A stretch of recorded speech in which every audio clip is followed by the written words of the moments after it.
Hey, it's Joe. I've been a real estate developer for 22 plus years. I've developed low-rise, mid-rise apartments, condos, single-family residences, high-end luxury, mini storage, RV park, you name it. I've probably built it and developed it. In this video, I want to show you how I created 2 extra lots and made over $200,000 profit, and why I made more here doing it this way than I would have if I had just done a fix and flip. All because I look at deals differently. All right, so what I'm going to share with you right now is how I bought a house and created 2 extra lots. And I really think it's important that I do this from the real numbers and the real process so that you can truly understand how this works. So here's the thing. My investment strategy has always been something what we call the BOGO method, and it's where we buy a property with extra ground and we end up with a house and a lot. Okay, so in this instance, we ended up buying a house that was on extra ground and we got 2 extra lots. Now, a lot of people throughout time have said, hey, the money's in the house, and they're looking at it from the numbers of the house. And what I'm saying is that the money's in the house and in the 2 extra lots. So let's walk through this deal. So the purchase price of this deal was we paid $275,000 for this property. It's a 5-bedroom, 2-bath, and it required a studs up remodel. And what that means is that we just took it all the way down to the studs. This house had a lot more problems than just that. It actually looked like it was falling into the ground. And I think a lot of people would have just bulldozed it. But given the numbers, this is how I was able to make this work. This is the house. So as you can see, this house was a hoarder house. The person who had lived here, the roof leaked horribly, and it went throughout the entire house. And this place was just full of junk and garbage and everything. I felt really bad for the person who actually lived like this. But they moved on, they sold the house to us, and so here we are. What I'm going to show you is I'm going to show exactly how I found the house. I'm going to show you how I analyzed the deal once I found the house, and then how I successfully structured it so that everyone who was involved got paid and did well. The first thing I'll talk about is how I found the deal. And when I'm looking for deals, I always start with the market first. And what I'm looking for is I want a market that has positive appreciation, meaning that we're seeing like 5 or 10% year over year appreciation. And then the second thing, the second biggest indicator I'm looking for in a market is that I want to see a lot of velocity. And what does that mean? That means I want to see a lot of buyers and I want to see a lot of sellers. I want to see movement in the market. I don't want to see stagnant, because if you have movement in the market, that is a market that is on the move and moving up. Okay? So what I do is I usually will start with Zillow, or I'll go to Realtor.com and I'll look at a map of the market, and I'll start looking at the houses, and I'll start to see how fast these homes are selling.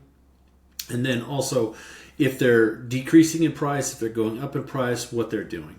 So that's really important when I'm looking for velocity. The second part of this is that now that I've determined the market, then I start looking through the market to find a home that I can buy. And I'm not looking just for any home. I'm not looking just for a fixer, because you know what? There's 20 or 30 other people that are looking at those deals. I'm looking at a property that has some extra ground where I think I can divide off a piece, or I can do something with. Maybe turn it into an apartment complex or something like that. I'll generally look at a map like this that has all of the properties in this market for sale, and I'll go around and I'll start clicking on them, and I'll start looking to see which ones have extra ground, and I'll start doing a little minor research on each of them. So when I do this, I end up with houses like this, and this is the house I bought. This is that same picture. But see, look at this. This looks like a fix and flip house, but it's not, because the numbers don't work. And so what I mean by that is that there were some people who were just looking at this deal as a fix and flip, and they passed on it because they couldn't get the numbers to work. Now, when I look at it as a fix and flip, I'm also looking for that extra ground component where I can divide off a lot. And it makes it so that my numbers work where other people's numbers don't. So this is a top-down view of the property. So if you look at this, you can see that the house is over here. It's in the corner. And if you're looking at this, you would say, okay, if the numbers don't work to fix and flip this house, do the numbers work if I just bulldoze the whole thing and build a subdivision? And I'm going to say no, they don't, because the most amount of lots you're going to get is 3. So what that means is I somehow have to look at the deal and I have to find out where the hidden value is. Now, If I demolish the home and just build lots, the numbers don't work. I ran it that way. If I fix the home and try to add lots and divide those off, the numbers actually work. And so what I did next was I took a look at this property and I said, okay, what is the probable way that I could divide this up and keep the house? Because without the house, the numbers don't work. So what I did was I took another aerial shot of this and I divided off what I thought the house would fit on a lot. And then I was able to get what I thought was maybe 2 more lots.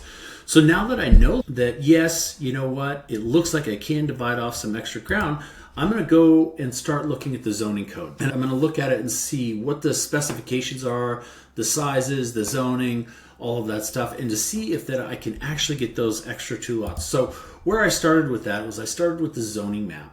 And what the zoning map tells me is it tells me what zone this property is in. So this property is actually, I don't know if you could see here, it's under the magnifying glass, but it's an R1 zone. And this is the star. This is where the actual property is. So I know, now that I've gone to the zoning map, I know that we're in an R1. So now what I need to do is I need to go to the zoning code, and I'm going to look up the land use development code, okay? And in this municipality, it's Title 17. And if I look down here, I'm going to see 17.44, that's R1. So then I go to the R1 chapter, which I've highlighted here.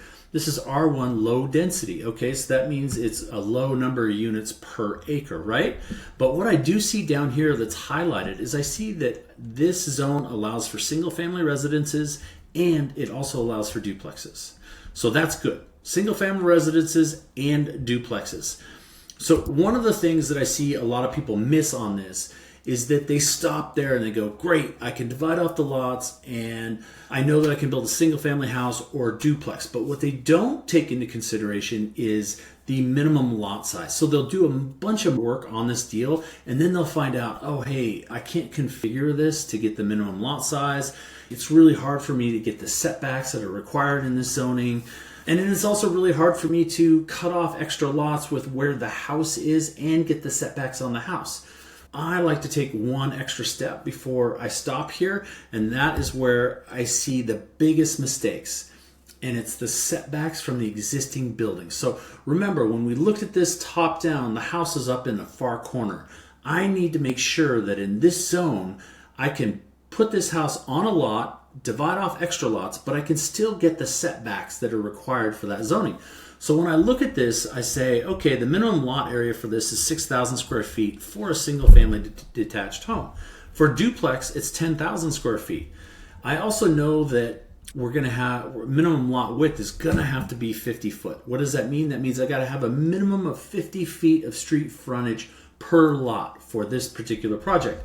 And in my minimum setbacks here, see the minimum setbacks is my front yard's 20 feet, my rear yard's going to be 20 feet, and then my side yard's going to be 10 and 5 or 15 total. So now that I know what the minimum lot size and dimensional setbacks are that I need for this project, I ask myself the question, can I make this work? I know that the requirements are 6,000 square feet for single family, 10,000 square feet for duplex, lot width is 50 foot at the street, and I know what the building setbacks are. Now I know how big my lot is. My lot is 31,363 square feet. I know that I only need 6,000 square feet for the existing single family residence that I have on there. And since I know that I can get 2 duplex lots at 10,000 square feet, which puts me at 26,000 square feet. So if I need some wiggle room or I need a little extra room for that single family house, I got it. So the probability of me getting this deal when I was first analyzing it was very high. So I decided that I was going to take the next. And the next step is that I need to start checking some other databases and some other maps. Now, I want to make sure, one, that there's no wetlands on the property because you've got to account for those, and there's always setbacks, and it takes out of your overall lot size when you have those. The second thing you got to look for is you want to make sure that you're not in the path of a floodplain or any natural habitat or area that is cordoned off for wildlife or anything like that. So there are maps where you can go through and do the due diligence, and included here is a flood map. And you can see the star with the magnifying glass over the property that I'm looking at. or actually I purchased it now, but when I was doing my due diligence, this is what I'm looking at. And in the blue here signifies the floodplain that rolls through this area. So we're all good and clear. There is no floodplain where this house is, and we have no wet. So I just want to recap really quickly before we move forward what I knew about this deal and what I was thinking at this stage. I knew that I was looking for a project in a high velocity market. I knew that I was in a high velocity market. I knew that the property that I was looking at had enough land to be divided. I knew that it was R1 zone, and I understood what that meant and the zoning criteria. I also knew that I could build single family homes, or I could build duplexes. So I could move those lots around and I could fit them with what I had. And then I also understood that I could meet the required setbacks for the existing structure and still be able to divide off lots. And like I said before, that's where I see people make the most mistakes, is that they don't take into account the setbacks that are required for the existing house or existing building. Okay? And then the last thing is that I knew that we were not in a floodplain and that there was no wetlands or wildlife hazards or anything like that I had to be worried about. So now that I know all of these things, I think it's time to go to the next step, and that's where I run the numbers, okay? And the numbers are going to tell me if this is a deal or not. This is my high-level spreadsheet here. So there's a bunch of other spreadsheets that fill this spreadsheet out. I'm very detailed when it comes to spreadsheets. I really like to know my numbers, and I think it's very important that we have those up front and know where we're at. So when I look at this, I see that the house was listed somewhere around $295,000. And I always put a range purchase price on this because I never know where I'm going to end up. I do know with relative certainty that the first offer that I make on a property is not going to be accepted, because if I'm making offers that are accepted the first try, I'm not offering enough. All right, so I put the purchase price. This spreadsheet, we actually purchased it at $275. That's not where we started off on the offer, but our purchase price was $275. I knew that this house was going to take $175,000 about to remodel. This house was really falling into the earth in one section, and it wasn't doing very well. But beyond that, it had great bones, and I thought it was salvageable. So we decided we're going to spend some money. So the remodel costs on this, we budgeted $175,000. The soft costs, and those are the costs like the property taxes for the year, the insurance for the year, the points we're going to pay to acquire the loan, the hard money lender, and then the closing costs. The soft costs on this one were about $17,831. So it gave us with a total purchase price of $67,000 and change. Now, I know that my lender, my hard money lender, or the person that I'm going to go get money from to lend on this is going to require some sort of down payment. I always put 20%. There are lenders out there that require far less than that, but I always put 20%. And notice that I put the 20% after I included the soft costs and the remodel. So that came to $93,000. And so roughly we're asking for a loan amount of $374,000. Now, if we go down here to the development cost breakdown, I went through and I looked at the municipality's fees and the different charges they had for creating lots. So building permit fees was about $1,605. Minor partition fees were $4,700. Engineering is going to run me about $15,000 with engineering and fees. And then road frontage improvements. Now, these are the things that we're going to have to do to divide this land. A lot of municipalities will make you do road frontage improvements if they're not there. What does that mean? That means we may have to extend the roadway because the right-of-way, the road's not all the way extended there. Might mean we need to put in curb and gutter, or curb and gutter and a sidewalk, or curb and gutter, a sidewalk, and a planter box. So those road frontage improvements came about to $84,000. And the way I figure that is I have a lineal foot runnage on a half street improvement that is pretty for this area and this market. I've done business in this area before, so I understand the construction costs there. So I was able just to plug that number in, times the lineal square footage, and we came up with about $84,000. Utility improvements are roughly $14,000. There's a water line issue that we're going to have to move a water line, and then the sewer and everything else are already tied in. So our total development costs for the lots and for the house came to about $133,000. So now, here's where the rubber meets the road. Now I'm looking at, okay, where do I think I'm going to sell this house? And we think we're going to sell this house for $627,000. We have 3 comps down here that we have run, and we run them all based on a comparable square footage, price per square foot basis. And when we're doing that, we're looking for homes that have similar finishes, they have a similar makeup, similar size, meaning 1 and 2 story. If we're doing a 1 story, then we only look at 1 stories. If we're doing a 2 story, then we only look at 2 stories. And in relatively same size lot when we're done after we've divided that off. So we think our sales price is going to land somewhere at 627. We think our realtor is 5%. And then our holding and soft costs are $17,000. That's what we had when we purchased it. Now, one thing that I don't have in here is we are going to be making payments on this loan. So we're going to have a payment or an interest reserve account for it. So that'll be factored in as well. Then we have a development cost of $133,000, which we came up over here with on the left. So our total cost, or where we're left with after we pay the realtor, the holding costs, and the development costs, we have $444,000.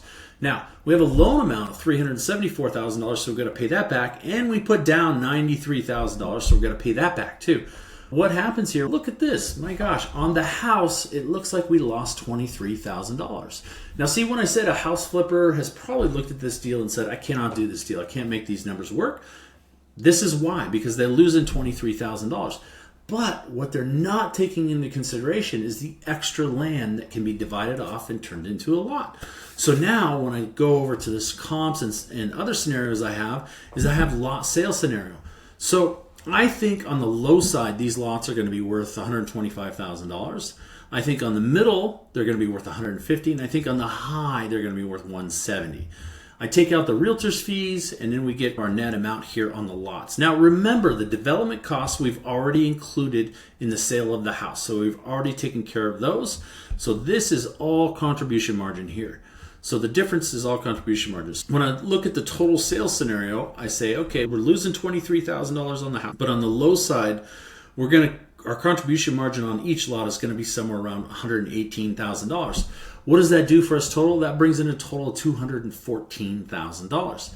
In the middle scenario, it's $261,000, and on the high scenario, it's $299,000. So as you can see, we have really thought through our numbers. We have really based our assumptions on a range. So we have a low, a probable, and then a high.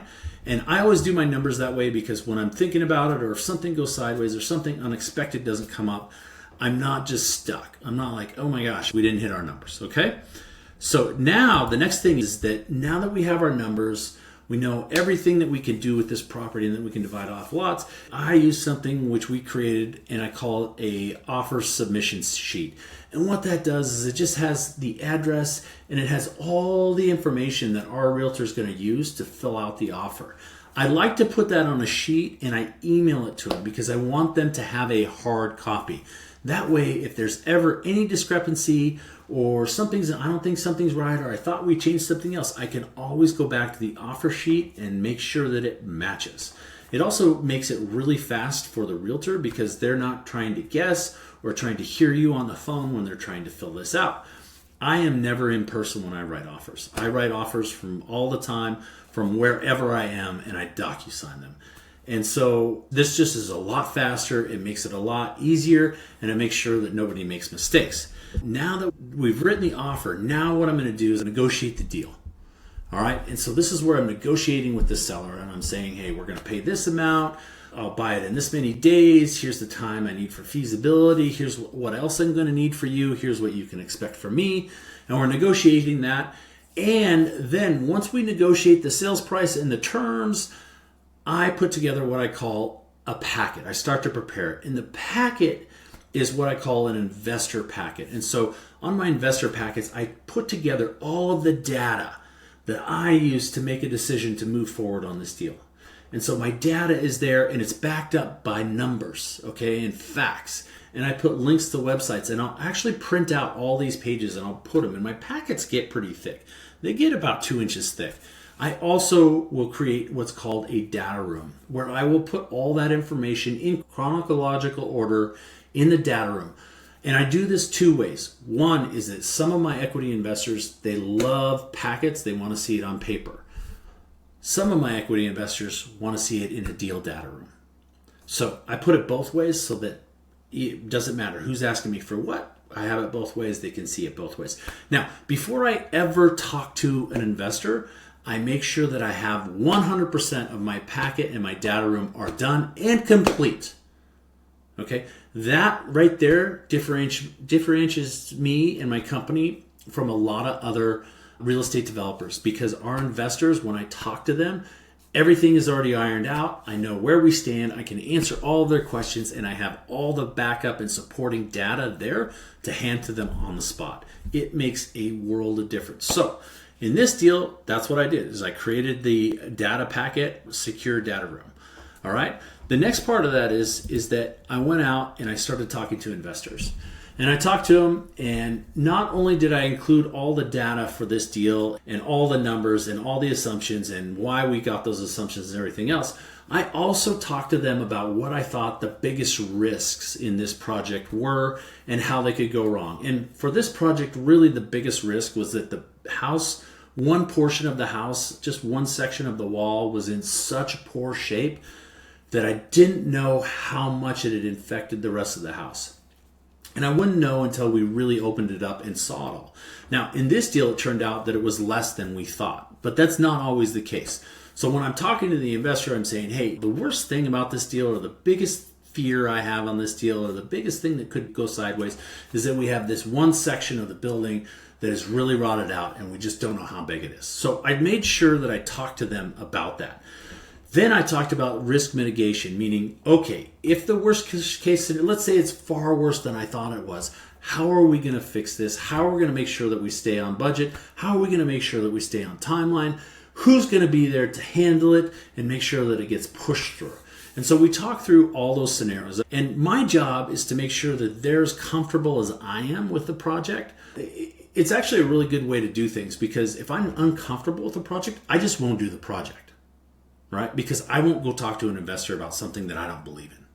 So I'm talking to him about why I'm now comfortable with the project.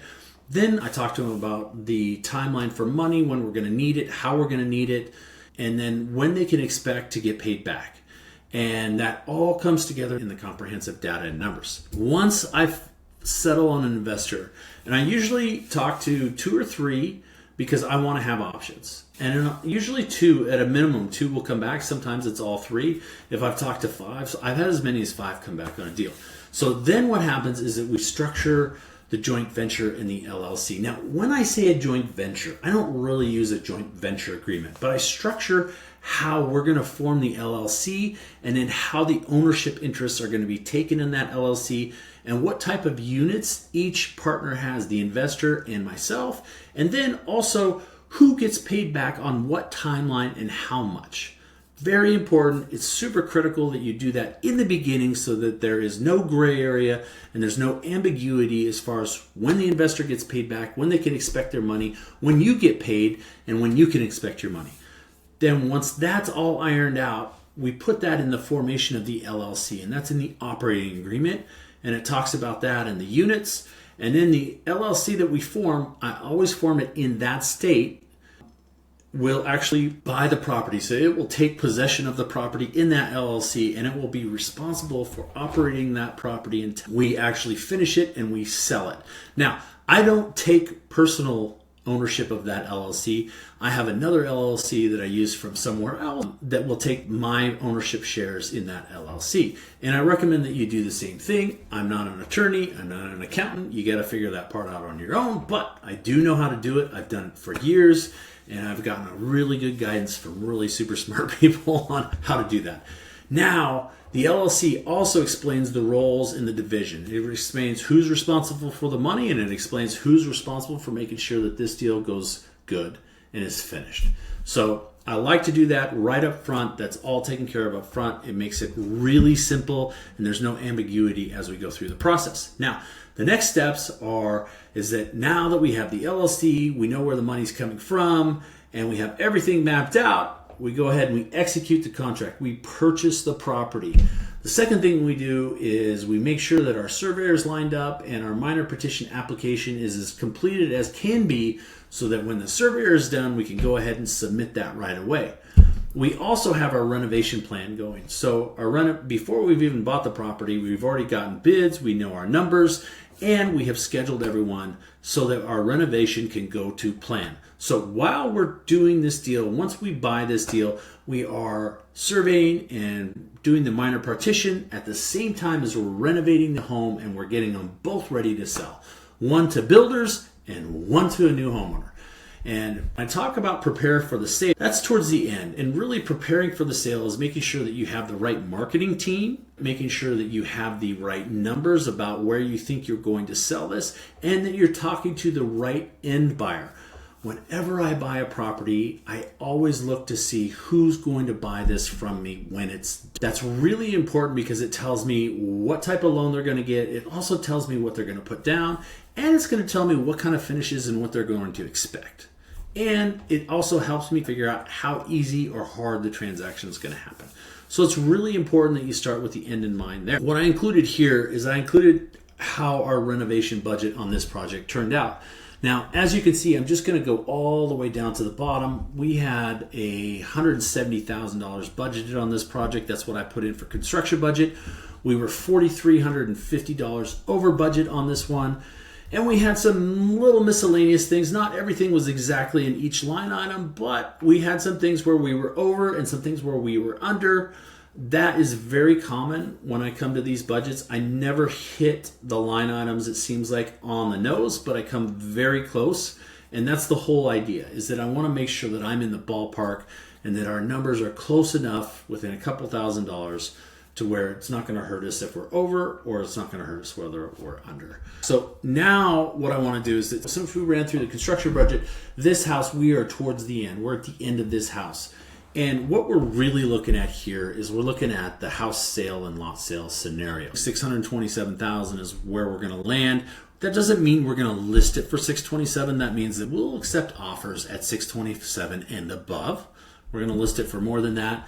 If you look here on the sale, the comp summary and the sale scenarios, we know about where our low is, we know where our middle is, and we know where our high is. Now, here's the great thing on how this deal worked out, is that this house is come to fruition. We're going to list it here shortly, but we have decided to keep the lots, and we are actually going to build duplexes on them. So what does that mean? Here's the great thing about that, is that when we go to build a duplex on these lots, lot is actually free and clear for the most part, with the exception of the $23,000 that we're going to have to pay back on the house part if our offer comes all the way down to $627,000. But that means that we almost got 2 lots for free. So when we go to get financing to build these duplexes, we don't have to come up with any money out of pocket because we have, and that will account for more than 20% of the down payment.